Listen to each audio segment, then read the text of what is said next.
today. Jamie and I thought it would be a really good opportunity for us to collaborate and try to offer some tips for people making the transition online for remote work and finding new ways to either better communicate with their teams or how to communicate with themselves individually.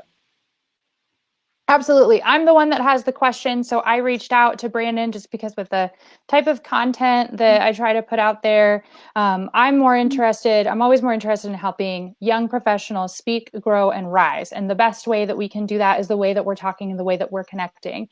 And so you may or may not have seen the article that we released yesterday that has some of these questions. We'll be talking about those and more, just depending on how the discussion goes. And then if we've got any questions or anything, then we can try to answer those as well. So let's get started. Brandon, since like I said, I'm the one with the questions, I'll just hit you up and then you can share your expertise about communication and organizational communication with us. So my first question is, how can we communicate effectively during a crisis when a team is entirely or mostly working from home? Right. That's a really good question. I think the first thing we have to realize as a collective is it's going to be a rough transition. You know, how quickly we come out of that rough transition, that's going to be the marker of how effective the team is working together. As I mentioned in the article, one of the first things that we need to do is we need to try to create an environment where people feel comfortable enough to be honest about their situation. You want people to be transparent. You know, there are going to be some people who have 4 kids at home and, you know, have dogs running around the house. And there are going to be some other people that have spotty internet or, you know, everybody's situation is different right now. And I think if managers or people within the team try to take the time and make everyone feel comfortable of letting people know what is going on in their different lives, then the team can work together in order to build a communication model that's going to allow people to be flexible with how they do things within the group. I love all of that. And so you were talking about, most importantly, lives, you know, and like the way that our lives and our work is coming together. And before all of this happened, we all, I feel like, tried to keep our work life and our personal life separate. And so it was much more respectable for somebody in general to leave their problems at the door when they walk into the office. And so then my next question is, how much space should managers now make for fear, emotions, or just life things that come up in the workplace now that the workplace is at home? Right. I think what helps people is the fact that everybody is going through this right now. I think it'd be kind of harder, you know, for people before to be like, oh, trying to make special arrangements for different people, but literally everybody is going through this situation. So it's okay to be a little unconventional. You know what I'm saying? When people are trying to process something as extreme as this crisis right now, it's going to take everybody a different amount of time, just like people have to communicate what's going differently at their home situation and how productive they can be. We also need to try to create different types of spaces for people. You know, the workplace is now at home, so we physically have a lot of different spaces to try to navigate now. And so I think if managers are aware that we need to try to navigate different spaces, then they can try to control or appoint certain spaces for certain emotions. So for example, as I mentioned in the article, it might be helpful to create a space or a time outside of work for managers to do like a check-in or how is everybody doing? Let's talk about this. Let's make space for our emotions and our personal lives just to let our team know what's going on. And then that way, once we come back into the professional realm, it gives people the opportunity to be a little bit more focused. They feel like they are going to be heard because we've had the opportunity to listen to them. Maybe it's not in this space, but they have had a platform and the space to actually convey their emotions and situations to their team. I love everything about that. And I think that we've seen, and I mean, I have to agree because that space is just so important and that connection is so important between managers, between employees, and for the company as a whole. And I know that just from talking to people, in my experience, friends that I have, all that we're all navigating this crisis differently, as you said, we've also seen companies and organizations handle this crisis differently. We've had some that have been more transparent about their financial situation, for example, and then other companies that I've heard about haven't been sharing any information at all. And so in those opportunities to connect that you were just talking about, What do you think is the best way for companies and their leadership to communicate with their teams for this crisis or anything like this that comes up in the future? Mm. Well, I think transparency is the key word kind of throughout this entire thing. We want the employees to be transparent about their situations and to be trusting of the managers with that information so they can create a very effective working environment for them. But it also needs to work the other side as well. The managers need to be a little bit transparent with the employee on what's happening with the actual organization. Now, I will caution, transparent does not mean, oh my gosh, the world is on fire, everybody panic, everything is the worst it's ever been. No, that is not what I'm saying at all. Be transparent in a way that people know what's going on with the overarching or overall mission and goals of the organization, but be transparent to the individual knows how they might be impacted. How might what's happening with the company hurt their job performance, their working responsibilities? Those are the things that people want to know. They don't want to know the specific dots and figures of, oh, if we don't have this market here, then we're not going to have this. Like, that's just going to overwhelm and burden people. Give people what they can handle right now. That's the whole point of having people be transparent so we can work around things together. So in the spirit of being transparent, let people know how they might be impacted. And once you have given them that information, give them the space to process it and then come back to you so you can work together on how to do this. Now, I have a question for you. So with your transition to home, what are some trends that you've noticed with trying to build or establish some communication with your team? That's such a good question. And you started to answer a lot of it just with like the processing of things and the importance of that. The craziest thing is how everyone is processing all of this differently, and then managing messaging, or at least like connecting with everybody in a way that is as close to one size fits all, while also understanding that everyone's going through their own process. So like for me, I had been reading the news before this happened. And so then I felt like I had just kind of like already mentally switched to this. So then the day that my company had said, okay, we're going to shift to working at home, I was like ready.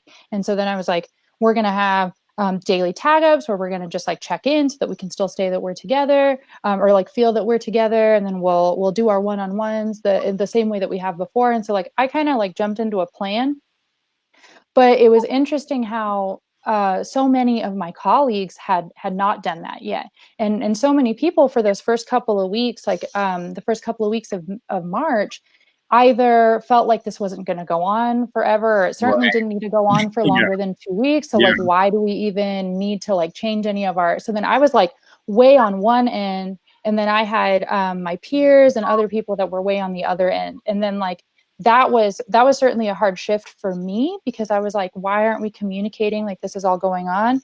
And it certainly taught me a lot of empathy too, to remember that everybody has to go through their own experience, but that doesn't change the fact that we want to be transparent with whatever details that we can, so that we all know where we're going. While like nothing that we're talking about here is reflective of the company that I work for, I am really excited about the fact that my company has been very transparent from the beginning of what it is that we're doing, what our goals are. So like we've shared a lot of figures, from the top down. And I think that that's been really helpful, because I saw this really incredible shift in our organization once everybody knew what the plan was, and how we all, like as a force of 550 or more people, went towards one goal. And we were like, I know that you're struggling. I know that it's hard. I know that we're all going through a lot, but we're here for our clients. And I don't think that would have happened if we didn't have the overall goal, and that we weren't transparent with all of that information. But then I heard from other people that I had talked to from their company, where they didn't know anything that was going on. So then they were like, I don't know if I'm going to get fired. I don't know if I'm going to get furloughed. I don't know. I don't know if I'm going to have a job tomorrow. And so I would say that the way that we have navigated that as much as possible on our team has been with regular, more than normal connection and meeting up as a team, Yeah. and constant enforcement, and encouragement of like, if you're feeling something, share that with somebody. If you're feeling lonely, if you're feeling unproductive, If you are feeling anxious, say that to somebody, because somebody's going to have an answer for you. But if you're just isolated at home and you're just like, holding on to all of that, it's not going to get addressed. And it's so easy to pretend like you're leaving the problems at the door when you're not. Yeah. And so that's about how we've been handling it. Certainly from what I've seen, most of that transparency, to try to, just because like, what else can you talk about? Like pretend that all of this isn't going on. That's not going to help anybody. It's not going to help the company get to its goal. It's certainly not going to help our clients in our case. And so that's how we've handled that. And so I want to flip it back to you and ask you a question. Yeah. That wasn't in the article, but I am interested in learning more about this idea of transparency in general. And from your experience, why is it that transparency and honesty is so important for the receiver in a message, and especially in an organization like this? Right. Well, the first thing I want to say is transparency does not mean something brief and immediate. I am not going to give you immediate information that answers all of your questions. That is not what transparency implies. It might be something that people might think or assume, but that is not what that means.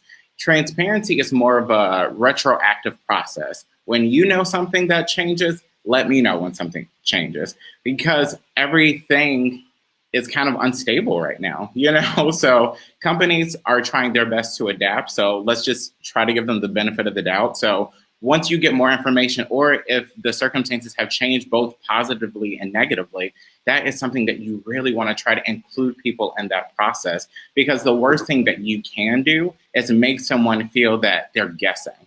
Like, oh, and like you just said, like, am I going to get fired? What is about to happen with my job?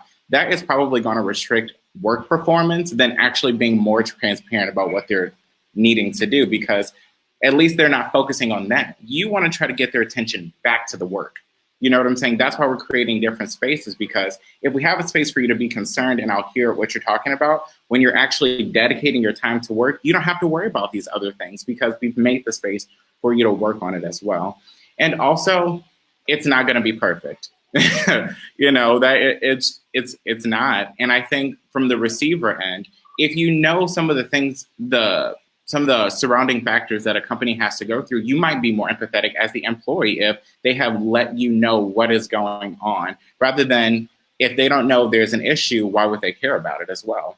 So it's a whole bunch of different things, but I think the most important thing for us to take away is transparency isn't a quick, immediate process. It's something that happens retroactively, and it's a process that managers have to customize for each individual or for a team, and then let people know if they do. That is fantastic. And I feel like it's just a missed opportunity because I don't have it written down. I was looking for something so I could write that down, because that's just such good advice. And, my next question was going to be, what is the best way to communicate with and work with our employees one-on-one?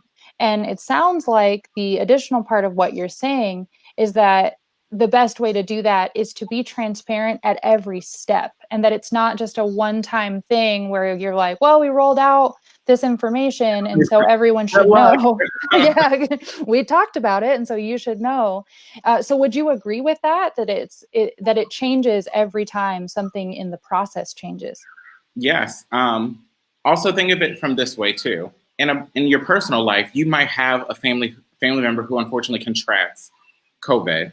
Your entire dynamic of what's your priority and what your responsibilities are, that completely changes. So that is why it's important to have that check-in.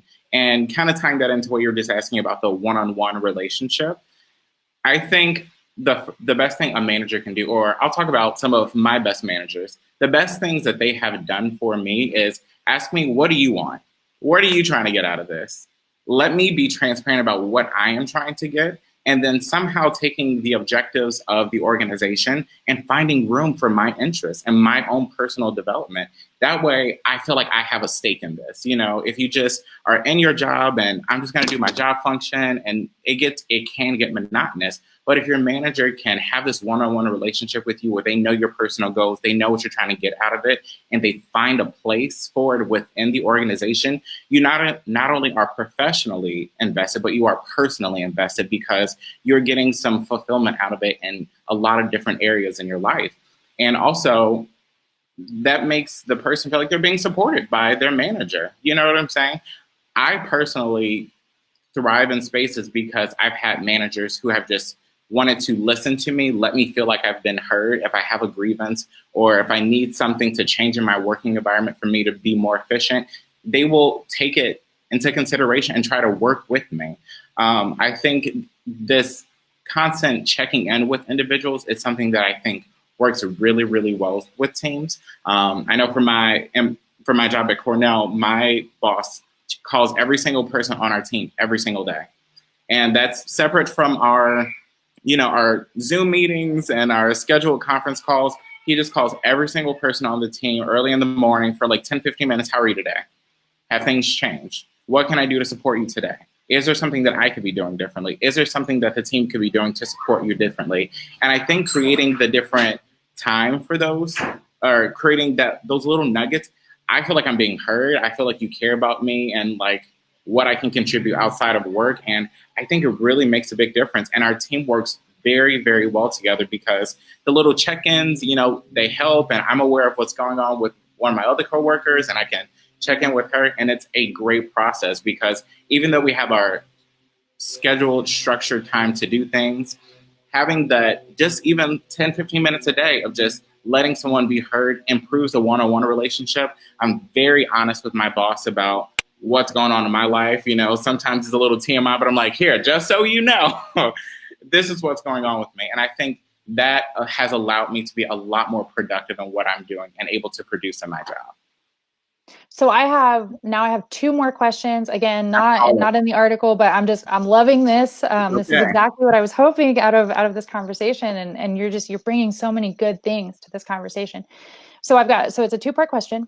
Okay. First, you had talked about, I'd love to hear an example of what some of these, you did a little bit, but what a conversation like this, like that kind of one-on-one, and where you're saying like what's going on now, what an example of a conversation of aligning those goals right now might look like for somebody who might be watching this and maybe like really likes the idea but wants to know how to apply this kind of conversation, what it is that as a manager you can ask them to, so that you can get your employee to share that kind of information for you, and then also the kind of things that they might want to look for. And then if we have the time too, I'd really love to talk more about the importance of that connection that you're talking about, that daily connection, and why that's so important right now, and why those phone calls are so important to you right now. On our team, just to give you a little bit of context, at least like what we've been doing is we've been having a daily meeting every day. And so I used to have a smaller team and we were able to do it a little bit more frequently. But now that I've got a larger team, we do it every day. It's always for 15 minutes a day. And my thought was, I just, I don't want them to feel isolated every day. So I want them to have the opportunity to talk. And it sounds like you really like the idea of having that one-on-one time regularly too. And so tell me more about all of that. I asked you a lot of questions, and so, answer them in whatever way you see fit. Blend them in together. Yeah, blend them in together, but I'd love to hear your thoughts. I think the one-on-one is so special to me because everybody is going through a very similar situation to a degree right now, and having someone take a time to just be like, how are you doing? Like, what is going on in your world? Even for me as an individual, it helps me to cut the world off, and it helps me to do my own mental check-in. Like, how am I doing? Like, am I okay? Like, yeah, like I'm okay. Like, I'm feeling a little overwhelmed, but thank you for asking, because it allowed me to get a little introspective, because right now so much is happening around us in our world, and we might forget to check in on ourselves. So when he talks to me, it's like he specifically wants to know what's happening with me. And I'm like, great. 15 minutes of the day, I'm like, all right, here's what's going on in my life. Here's what I need to prioritize. And it just gets me thinking. And that's why I personally value it so much, just because it just forces me to think about what I need to do to make sure that Brandon is together so I can be the most productive in every other space of my life. And then going to what you were saying about the types of conversations that you need to have with your individual employees. Hopefully your boss has already created a different space to talk about feelings and emotions to some degree. But when it comes back to the workplace, the manager first needs to understand that productivity, the things that you produce, it probably cannot be at the same level that it was for everyone else. So I think one of the first things that people should be thinking to ask is, what's changed for you? Do you feel like you can perform your job effectively in the same way? You know, what are the factors that are now changing those things and your ability to do that? And I think a good way of doing it, as an example, are deadlines. So, okay, normally you give me a day or a weekly report Friday at 5 o'clock. Maybe now that you're at home and you have kids or something, that's unrealistic. You know, some people have to homeschool now. So maybe it's a conversation of, normally I am able to produce work in this type of manner. So I think it allows for the manager and the person to kind of change their tacit agreement of, hey, things need to work a little bit differently now. Like, I need to be able to prioritize and promote work in a very different way.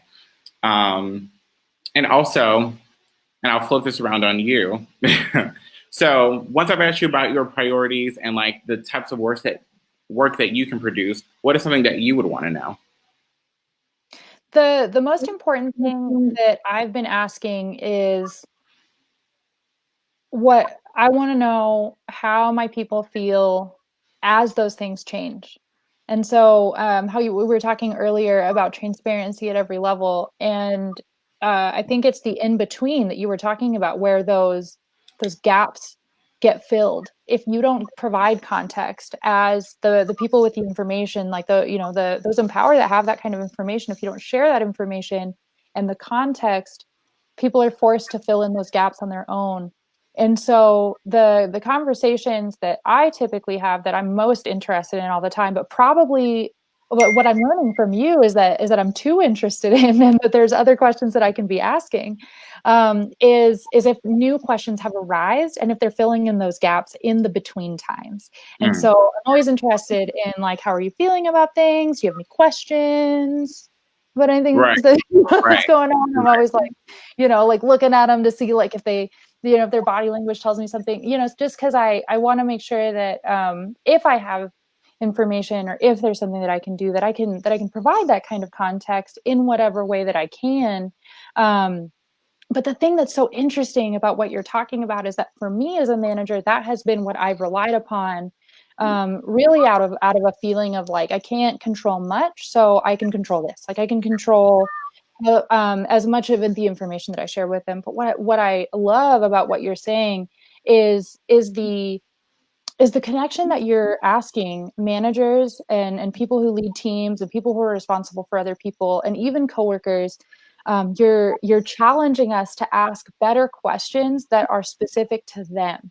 Mm-hmm. And I think that that's the most important takeaway out of this whole conversation, that is like just specific to this live. It's not going to be anywhere else. It's going to be right here, is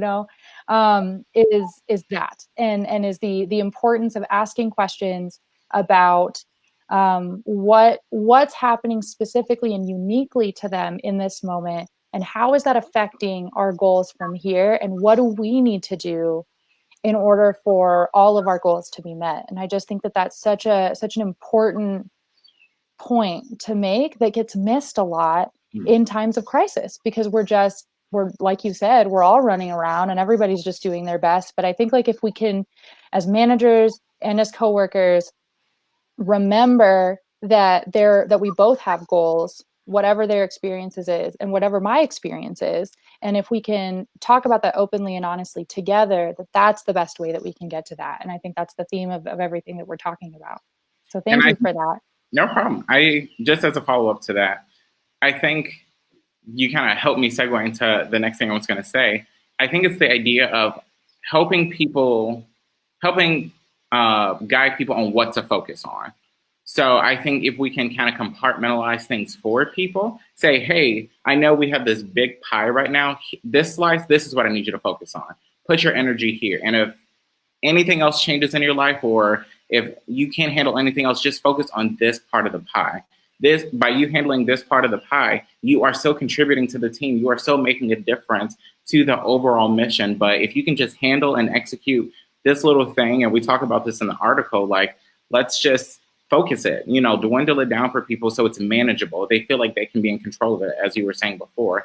And then that way, if they can execute this small little piece of the puzzle, they really feel like they're contributing to the team. And I feel like that'll also help optimize your workings within your team.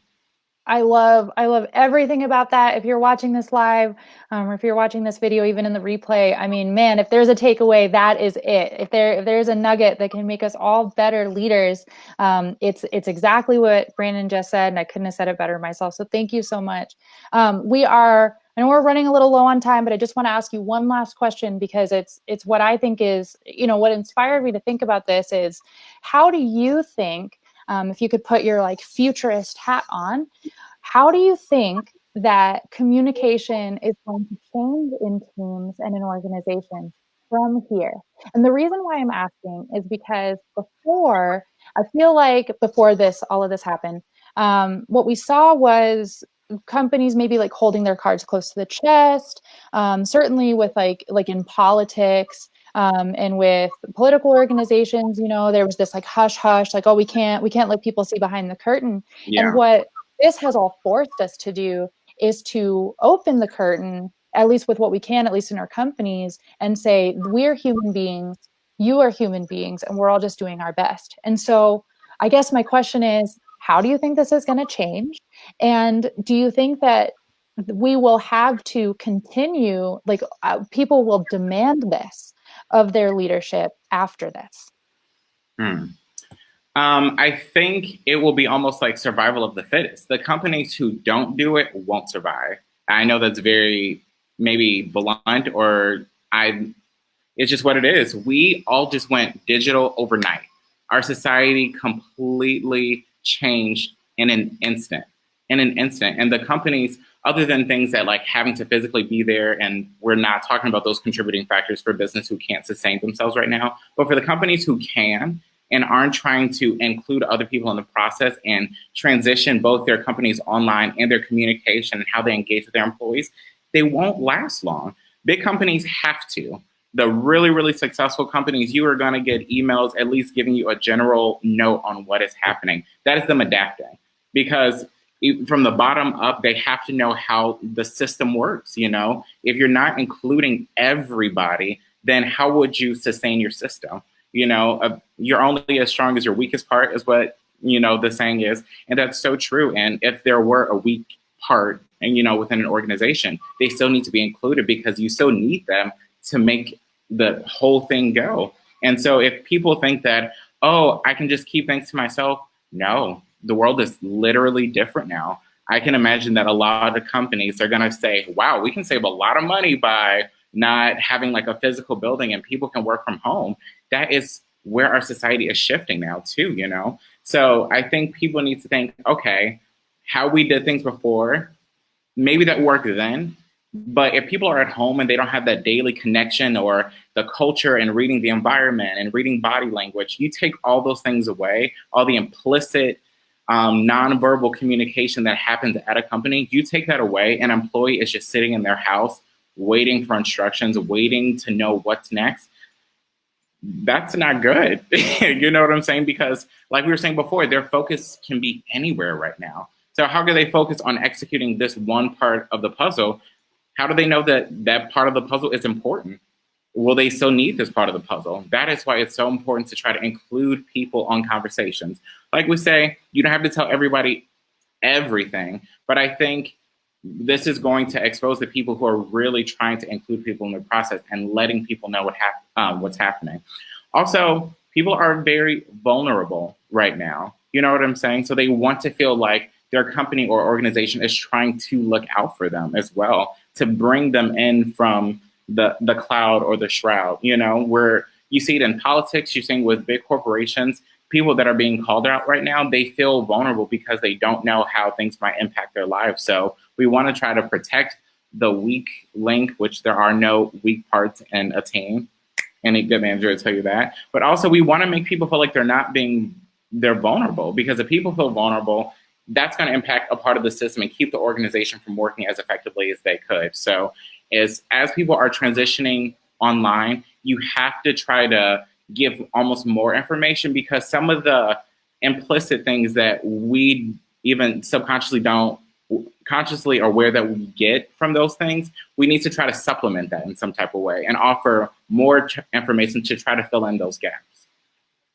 Fantastic. Gosh, what a load of information that you just shared. And for anyone who's watching this right now, especially if you're in a management position, I think the biggest thing that we've learned from that is that we have very clear takeaways here from Brandon that show us the kinds of things that we can start thinking about already for when we're after this, whether or not you're in an organization that decides to shift entirely or decides to do that. One thing is clear is that amount of information is going to be really necessary for all of us to exist and to navigate this new world. And so, gosh, I think you brought up so many things that would make for a whole separate conversation, I think, as we start to move out of this.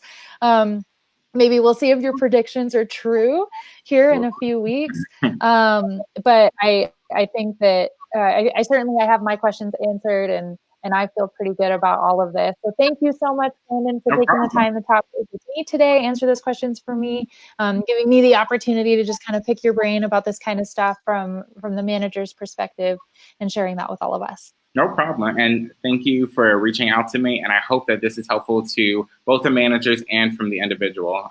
Like I say before, this transition to working remotely is definitely a hard process. And I'm happy that people are like you are equally as invested in trying to help people navigate this space.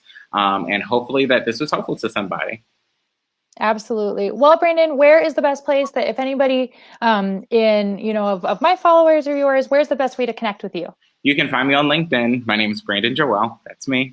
Also, my email is brandon@truetheoryinc.com.